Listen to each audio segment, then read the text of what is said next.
खबरों के निष्पक्ष विश्लेषण के लिए सब्सक्राइब करें Jantantra TV and press the bell icon. Never miss any update. Sharad ji नमस्कार। क्या है? आपका स्वागत है। नमस्कार नमस्कार मिश्र जी आपका स्वागत है हमारे चैनल पर आने के लिए। और एक अरसे के बाद बातचीत हो रही है। धन्यवाद धन्यवाद। इसके पहले जब हम लोग बातचीत किए हैं तो देश की राजनीति के बारे में बातचीत हुई है आपसे, और शासन प्रशासन के बारे में बात होती रही है। आज देश के सामने दो विषम परिस्थिति है और आपका एक बहुत लंबा अनुभव है, शासन चलाने का भी, राजनीति करने का भी और देश चलाने का भी। तो आज हम आपसे इन दो विषम परिस्थितियों के बारे में, ये जो दो महामारी खड़ी है इंसानियत के सामने, देश के सामने, उसके बारे में हम आपकी राय जानना चाहेंगे, हम आपका अनुभव जानना चाहेंगे, और आपके अनुभव और आपकी राय हम अपने दर्शकों तक और शासन तक पहुंचाने की कोशिश करेंगे। तो सबसे पहले तो हम बात करना चाहेंगे भूख। जरूर जरूर। सबसे पहले जो महामारी है वो दो तरह की महामारी है, एक तो कोरोना महामारी है और दूसरी जो भूख गरीबी और की महामारी है वो कोरोना से भी ज़्यादा विकराल रूप लेती जा रही है।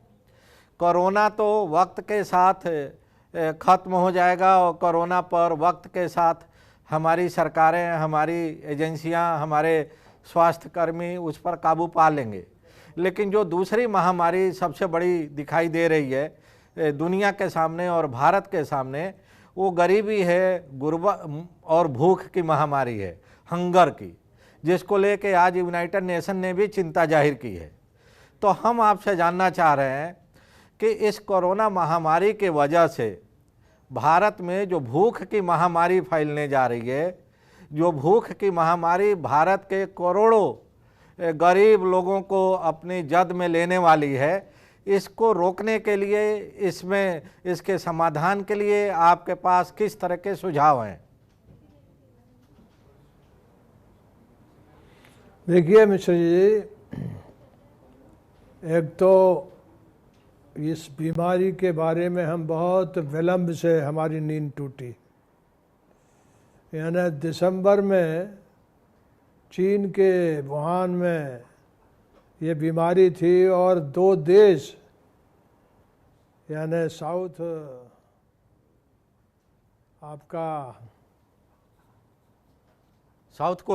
कोरिया और ताइवान, ये दोनों ने उसी समय कदम उठाए।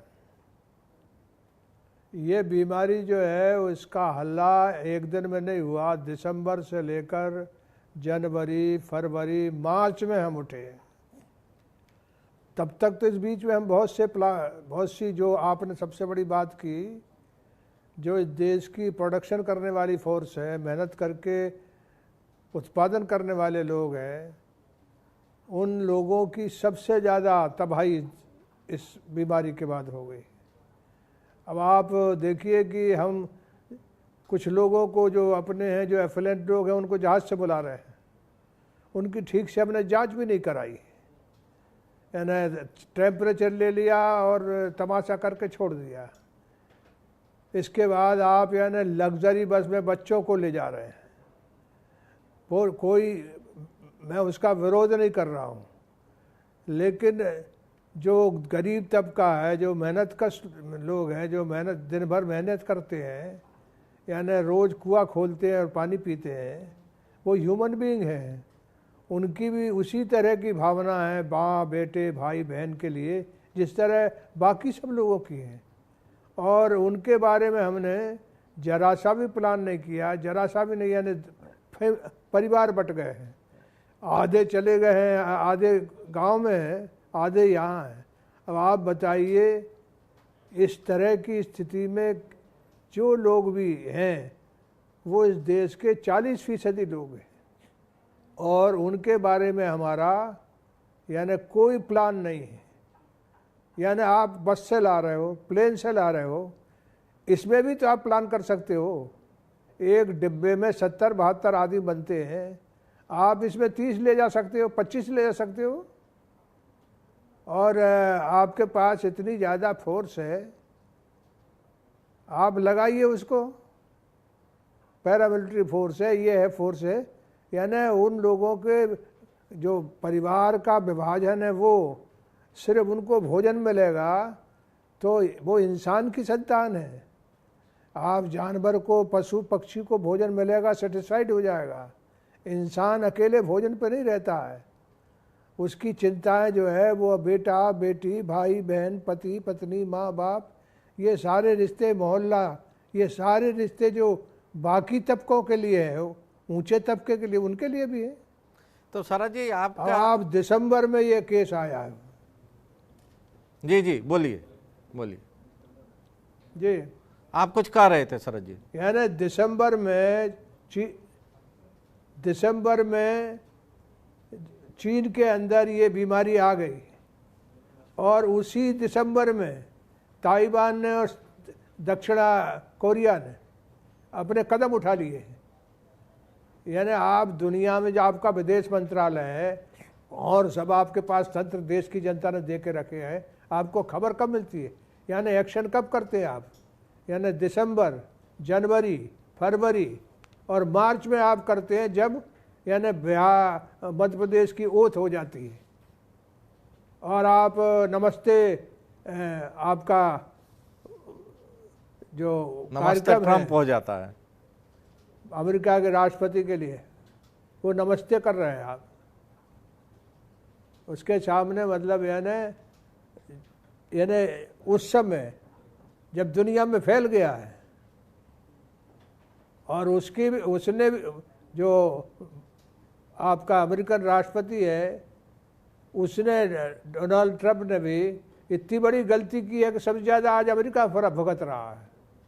वो भी मस्ती में था, वो भी नमस्ते कर रहा था, नमस्ते करते घूम रहा था। शरद जी आपकी बातचीत से लग रहा है कि आप एक शायद ये कहना चाह रहे हैं कि ये जो कोरोना महामारी है ये अमीरों के जरिए भारत पहुंची है, ये गरीबों की बीमारी नहीं है, और ये इन्फेक्शन के कारण अमीर तबका है जो कि विदेशों से ये बीमारी गिफ्ट के तौर पर भारत लेके आया। आप क्या ये कहना चाह रहे हैं?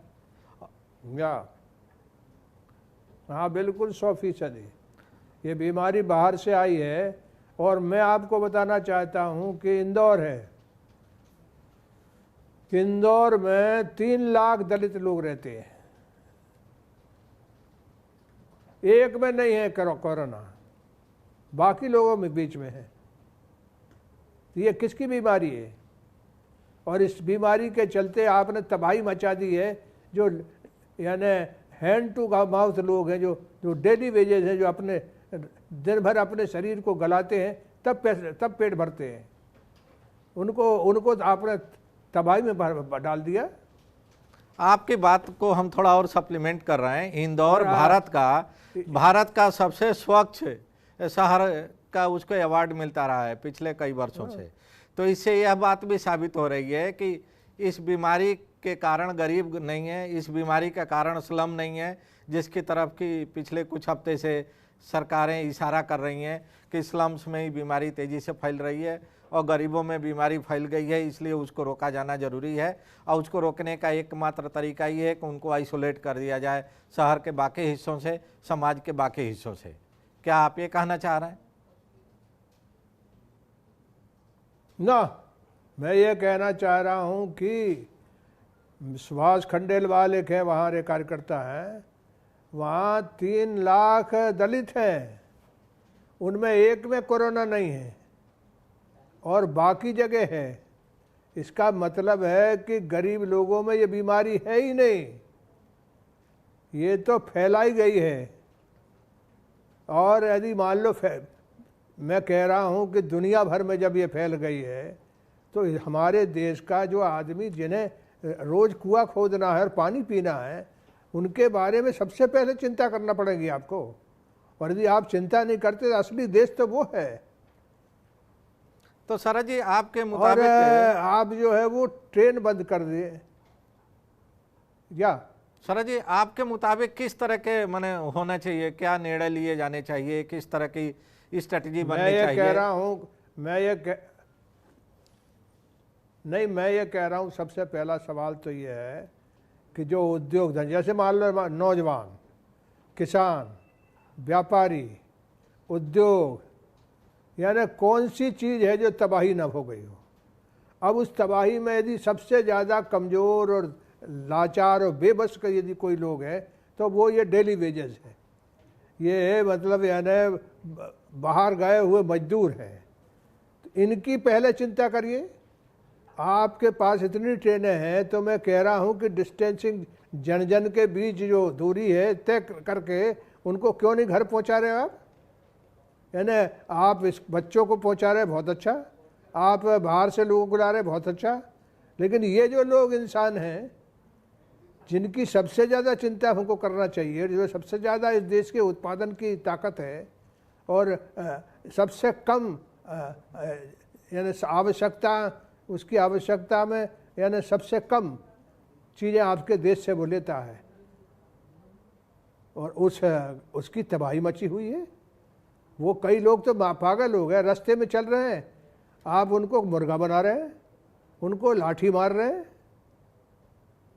सरज जी, आप तो सरकार में रहे हैं, केंद्र सरकार में और कई विभागों के मंत्री रहे हैं, और सरकार का दावा है कि वो पब्लिक डिस्ट्रीब्यूशन सिस्टम के जरिए इन सभी गरीबों को राशन मुहैया करा रही है। तो क्या आपको लग रहा है कि सरकार का ये जो निर्णय है पर्याप्त है गरीबों की इस दुर्दशा को देखते हुए? और मैं ये कह रहा हूँ उसमें भी मेरे पास खुद ये डिपार्टमेंट रहा है। ये देश का तंत्र इतना बेईमान है कि उसके पास, गरीब आदमी के पास जो हम लोग फैसला करते हैं वो नहीं पहुंचता है। खैर, जो इस बात के विस्तार पे नहीं जाता मैं, इतना अनाज है और ये उससे शराब बना रहे हैं, ये कोई बात है ना? और एक बात समझिए कि वो आपके देश से जो डेली वेजेस है, मजदूर है, बनिहार है, वो आपसे सबसे ज़्यादा इस देश में अपनी थोड़ी बहुत आवश्यकताएँ लेता है। बाकी जो है लोग तो कई तरह के इस देश से सुविधाएं लेते हैं, वो तो कम से कम सुविधाओं में है। मकान उसके पास है नहीं है, ठहरने को उसके पास है नहीं है, एक कमरे में 10-10, 20-20 लोग बैठ सो रहे हैं, और वो जब निकलता है तो उसको मुर्गा बना रहे हैं, लाठी से मार रहे हैं आप। और फिर बस से क्यों लोगों को ले जा रहे हैं? फिर आप जहाज से क्यों लोगों को ला रहे हैं? तो भारत के संविधान में तो सबको बराबरी मिली हुई है। सरज जी, एक और समस्या अब देखने को मिल रही है धीरे धीरे। जी जी, हाँ बोलिए। मिश्र जी, ऐसा अन्यायपूर्ण यानी तंत्र दुनिया में कहीं नहीं है। अब जैसे आप देखिए डॉक्टर्स हैं, दुनिया में सबसे ज़्यादा यदि कोरोना के पीड़ित हैं डॉक्टर हो गए, जो मेडिकल फोर्स है या मेडिकल फैटर्निटी है, सबसे ज़्यादा कोरोना से वो पीड़ित है। आप उसको सुरक्षा के इंतजाम भी नहीं कर पाते हैं। आज उसकी हड़ताल चल रही है। अभी उनके लिए जो मेडिकल किट आया था उसमें खराबी पाई गई है। सर जी, अभी जो मेडिकल किट आयात किया गया था वो भी खामी पाया गया है उसमें, और सरकार ने उसको रोक दिया है। हाँ नहीं, चीन से आया है, अब आया देर से और अब खराब है, वो काम का नहीं है, उसमें भी समय लगेगा। और असली बात यह है कि यदि लोगों की एक एक की जांच नहीं होगी तो हकीकत पता कैसे चलेगा कि कोरोना किस किस को है? तो भारत में तो अमेरिका की तुलना की जा रही है। भारत में तो सर जी, भारत की सरकार अमेरिका की तुलना कर रही है, कह रही है कि अमेरिका में कोरोना से मरने वालों की तादाद ज़्यादा है, लेकिन अमेरिका ने तो लॉकडाउन नहीं किया है। तो इसलिए, और अमेरिका में जितना टोटल टेस्ट हुआ है उसकी तुलना में भारत में टेस्ट की संख्या बहुत कम है।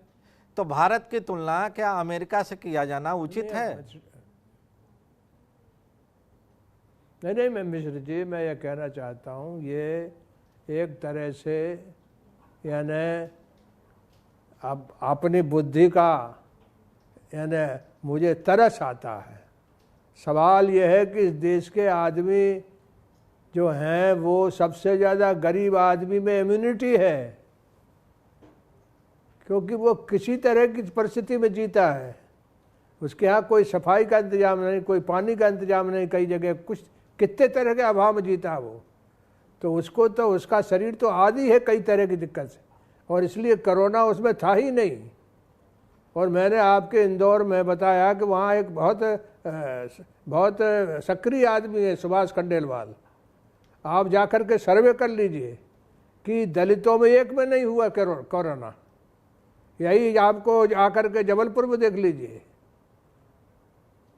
और यहाँ जो है वो दिल्ली में सबसे ज़्यादा हो रहा है, जहाँ सैनिटाइजर भी है और फॉगिंग भी है। और हमने दिल्ली को उन जगहों पर ज़्यादा हो रहा है जहाँ सैनिटाइजेशन ज़्यादा है और फॉगिंग ज़्यादा है। भैया सवाल यह है ना कि ये बीमारी है, इससे मुकाबला करना पड़ेगा और हम सब लोग तैयार हैं। मगर बात यह है ना कि आप यानी ऐसा पार्शलिटी करेंगे, पक्षपात करेंगे, और हम यानी इंसान हैं, राजनीतिक छोड़ दो, यानी गांव से आए आदमी हैं, हम जानते हैं मजदूर की ज़िंदगी क्या होती है, किस तरह जीता है वो। आज उसकी किस तरह से, ये जो आपका बाहर गया हुआ मजदूर है, आप मिश्री जी जान लीजिए कि उसकी ज़िंदगी में ऐसी तबाही कभी आई नहीं जैसी इस बार आई है। आप किए नोटबंदी, वो सबसे ज़्यादा तंग और तबाह वो हुआ। जीएसटी के चलते व्यापारी तंग हुआ।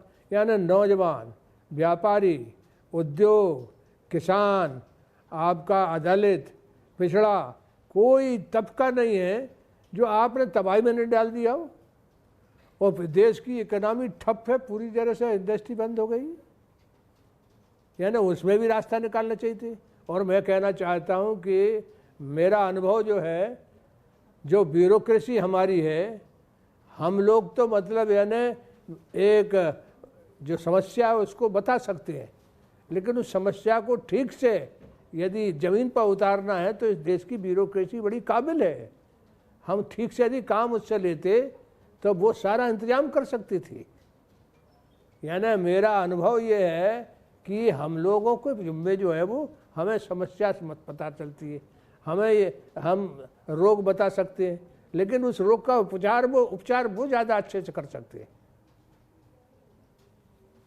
तो शरद जी, क्या आप चाहते हैं या आपकी राय है कि सरकार को इस मौके पर एक ऑल पार्टी मीटिंग बुलानी चाहिए और जितने भी अनुभवी लोग हैं जिनको कि एक लंबा शासन का ज्ञान है, उनकी राय लेनी चाहिए इस महामारी से निपटने में? नहीं, मैं आपको मिश्र जी कहना चाहता हूँ कि 70 बरस में पहली सरकार है जो मतलब मीटिंग बुलाने में जिसको दिक्कत होती है। और मैं आपको कहूँ कि जो लोगों को अनुभव है, जैसे मान लो आप जो है वो पब्लिक डिस्ट्रीब्यूशन सिस्टम है, वो बहुत डिफ़िकल्ट चीज़ है। वो आपको मतलब है ना पॉलिटिकल पार्टी से लेकर के, वर्कर से लेकर के सबको मोटिवेट करने के बाद आएगा। तो आपकी बात सही है कि एक बार भी इन्होंने जो बुलाया है, अब जैसे मान लो अपोजिशन लीडर बुला लिए, अपोजिशन में यानी अपोजिशन के जो हर पार्टी का नेता है, अरे उसके पार्टी का अध्यक्ष जो है वो जानता था,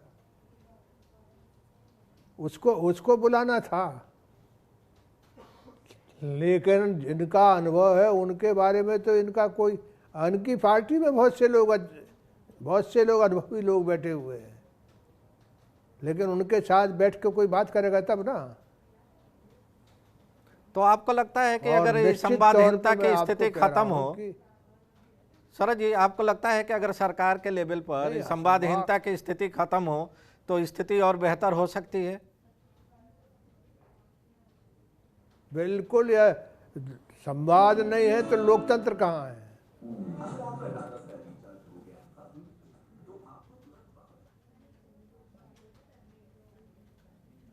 तो ये जो तरीका है सरकार का इन दो महामारियों से लड़ने का, इसको आप पर्याप्त नहीं मानते हैं? जो भी आपने मेरे से पूछा इसका नहीं, नहीं, आपसे जो पहला सवाल पूछा कि जिनको अनुभव है 70 बरस में, आप बताइए कि कब कौन सरकार ने अनुभवी लोगों को इग्नोर किया है?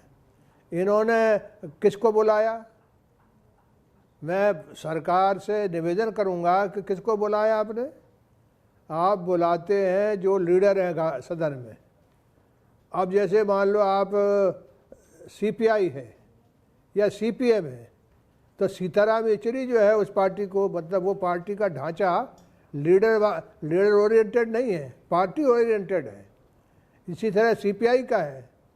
इसी तरह से हर पार्टी में, कुछ पार्टियों में जरूर मालिक जो सत्ता में है वही मालिक है, लेकिन जिन लोग जैसी पार्टियां हैं वही असली पार्टियां हैं। उनको उनको बुलाने में आपके प्राण निकल रहे हैं।